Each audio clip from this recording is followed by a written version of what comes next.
Assalamualaikum warahmatullahi wabarakatuh. Kembali lagi bersama saya di sini. Kali ini saya akan mengupas atau membahas materi tentang salah satu materi yang ada di mata kuliah logika, yaitu tentang eduksi yang di dalamnya terdapat konversi, oversi, dan kontraposisi. Sebelumnya, perkenalkan, nama saya Muhammad Faisal Abinaya. Saya berasal dari Universitas Pasundan Bandung dengan Fakultas Hukum dan Prodi Ilmu Hukum. NPM saya 2210301. Yang pertama akan saya bahas yaitu mengenai konversi terlebih dahulu. Lalu pengertian dari konversi adalah cara mengungkapkan kembali suatu proposisi kepada proposisi yang lain yang semakna dengan cara menukarkan kedudukan subjek dan predikatnya. Subjek yang ada pada pernyataan pertama menjadi predikat dan predikatnya menjadi subjek pada proposisi yang baru. Di sini kita beralih dari pernyataan tipe SP kepada tipe pernyataan PS. Yang dimaksudkan dengan lambang S dan P yaitu S-nya untuk subjek dan P-nya untuk predikat. Di sini disebutkan bahwa pernyataan yang asli disebut juga sebagai converten, sedangkan pernyataan baru yang dihasilkannya disebut dengan converse. Lalu di sini saya akan memaparkan tentang contoh yang telah saya buat mengenai konversi, yaitu yang pertama, dari bentuk A harus dikonversikan ke bentuk I.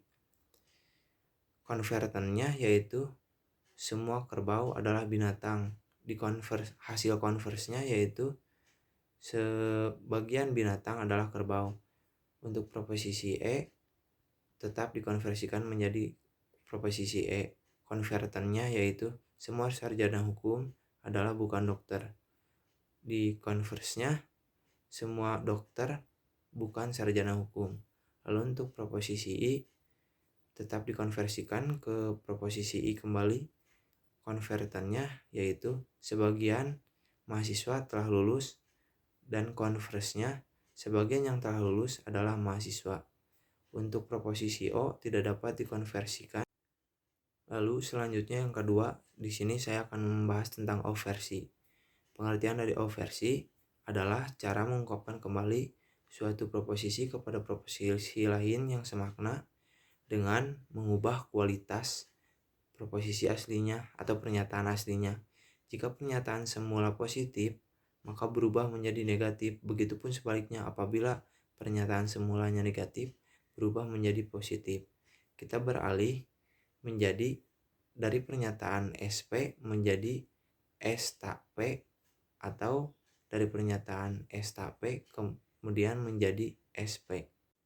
Di dalam materi oversi, pernyataan asli atau pernyataan pertamanya disebut sebagai overten, sedangkan pernyataan baru atau pernyataan yang dihasilkannya disebut sebagai overse.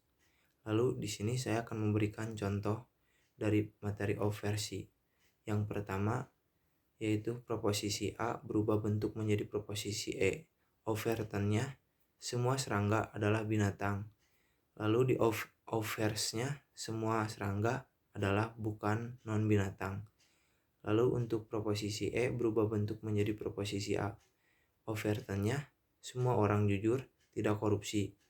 Lalu overse-nya semua orang jujur, non korupsi. Lalu yang ketiga, proposisi I berubah menjadi proposisi O, yang overtennya yaitu sebagian mahasiswa pemalas. Lalu dirubah menjadi proposisi O, overse-nya sebagian mahasiswa bukan non pemalas. Yang terakhir, proposisi O berubah menjadi proposisi I, overtennya sebagian mahasiswa tidak suka menyontek. Lalu overse-nya sebagian mahasiswa non suka menyontek.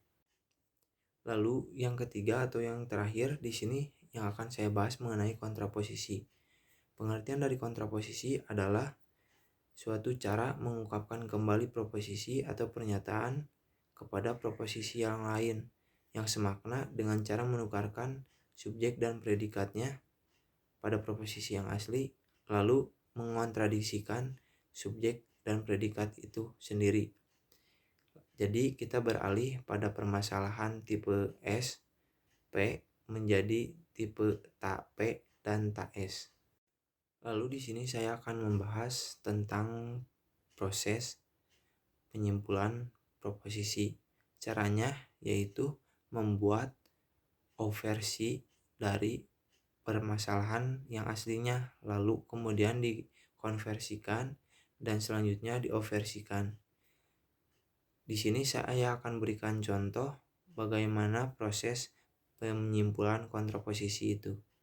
Pada proposisi A misalnya, kontraponennya semua binatang adalah fana, lalu dioversikan semua binatang adalah bukan tak fana, lalu dikonversikan semua yang tak fana adalah bukan binatang, lalu dioversikan kembali semua yang tak fana adalah non binatang. Untuk proposisi I, pada penyimpulannya tidak dapat di penyimpulan kontraposisi karena terhambat dalam proses konversinya. Di dalam proposisi I tidak dapat dikonversikan.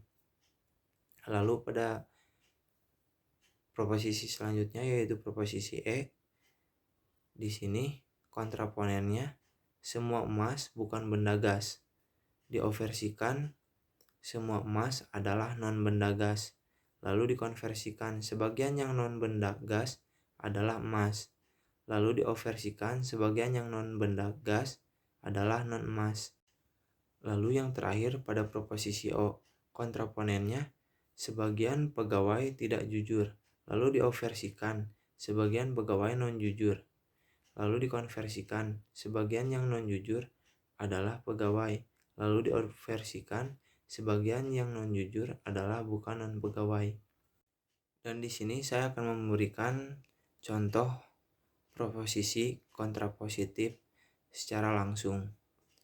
Karena tadi saya sudah membahas sebelumnya proses bagaimana mengkontraposisikan sebuah proposisi menjadi proposisi kontrapositif berdasarkan secara bertahap.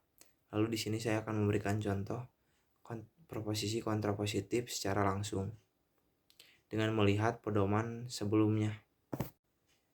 Yang pertama, proposisi kontrapositif secara langsung yaitu bentuk A menjadi A, kontraponennya semua hakim adalah sarjana hukum, lalu kontrapositifnya semua yang non sarjana hukum adalah non hakim.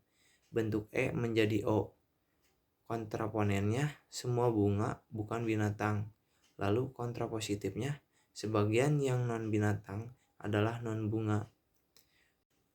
Dan yang terakhir, bentuk O menjadi O, kontraponennya sebagian sarjana hukum bukan hakim, kontrapositifnya sebagian non hakim adalah bukan non sarjana hukum.